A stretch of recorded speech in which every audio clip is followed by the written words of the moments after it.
As we look ahead to tonight's debate, we want to look back at some key moments from the 2016 campaign, moments that could give us a sense of how tonight's debate and future debates could impact the race for the Republican nomination. And joining us for this closer look at those standout moments in debate history is NBC News national political correspondent Steve Kornacki. Okay, let's talk about moment number one. Trump's not at the debate, and the other contenders try to capitalize, right? Yeah, it's the big story tonight. Trump won't be there, and worth remembering, we've been here before. So this was January 2016, days before the Iowa caucuses. Trump was leading in the polls. It was a Fox debate. He was miffed at Fox, and he said, you know what? I'm not showing up. And just like tonight, even though he wasn't there, his presence loomed over that debate. Okay, let's watch.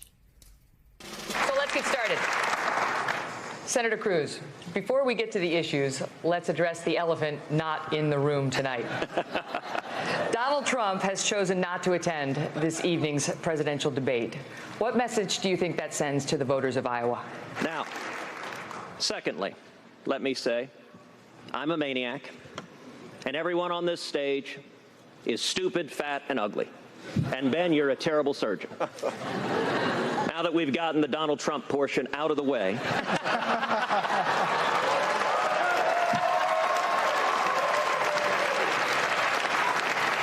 I want to thank everyone here for showing the men and women of Iowa the respect to show up and make the case to the people of this state and the people of the country why each of us believe we would make the best commander-in-chief. Flashback. And you know, Anna, a couple days later, Ted Cruz won the Iowa caucuses. Donald Trump lost, and the Trump campaign thought ultimately it had been a mistake to skip that debate. We'll see if somebody rises up after this debate tonight and triggers the same response from Trump. So moment number two, the possibility here Trump returns later this cycle and what he could do. Let's watch a moment where he tries to capitalize on, again, his presence being there, being part of the conversation. Yeah, I think why not go back to the very first debate he ever participated in? This is August 2015. The very first question to him was a pointed question that a lot of people thought was going to damage him. Here's how he handled it. Mr. Trump, one of the things people love about you is you speak your mind and you don't use a politician's filter. However, that is not without its downsides, in particular when it comes to women. You've called women you don't like fat pigs, dogs, slobs, and disgusting animals. Your Twitter account... Only Rosie O'Donnell. No, it wasn't.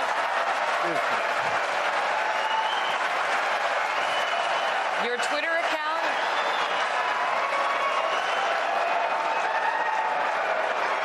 Thank you. For the record, it was well beyond Rosie O'Donnell. Yes, I'm sure it was. Your Twitter account has several disparaging comments about women's looks. You once told a contestant on Celebrity Apprentice it would be a pretty picture to see her on her knees. Does that sound to you like the temperament of a man we should elect as president? And how will you answer the charge from Hillary Clinton, who is likely to be the Democratic nominee, that you are part of the war on women? I think the big problem this country has is being politically correct. I've been...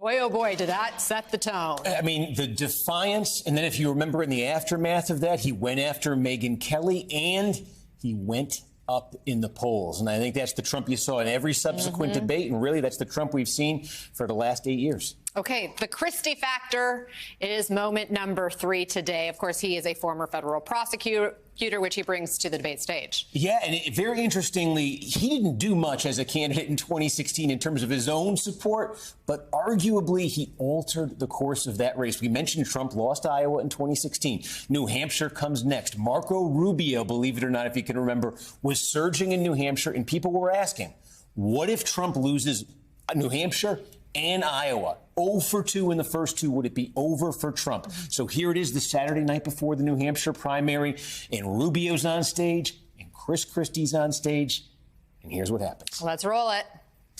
See, Marco, the thing is this. When you're president of the United States, when you're a governor of a state, The memorized 30-second speech where you talk about how great America is at the end of it doesn't solve one problem. Here's the bottom line. This notion that Barack Obama doesn't know what he's doing is just not there true. It is. He knows exactly what he's doing. The memorized 25-second speech. Well, that's the reason why this campaign is so important. Because I think this notion, I think this is an important point. Okay, so what's the big takeaway there? It killed Marco Rubio's momentum. Donald Trump won New Hampshire a few days later. That sort of put his campaign back on a steady course. Christie left the race shortly thereafter, endorsed Trump. Christie never gave Trump that treatment in 2016 that you just saw him give Marco Rubio. He now is itching to do it to Donald Trump. He's not going to get a chance, obviously, tonight, but Christie wants that chance later on in a subsequent debate. Be very interesting if they do end up on stage together. How does Christie handle it? And how does Trump respond? Because Trump never had to respond to that kind of prosecutorial attack from Christie in 2016. All good reminders how what happens on that debate stage can really be make or break. Truly. Thank you for that walk down memory lane. Steve Kornacki.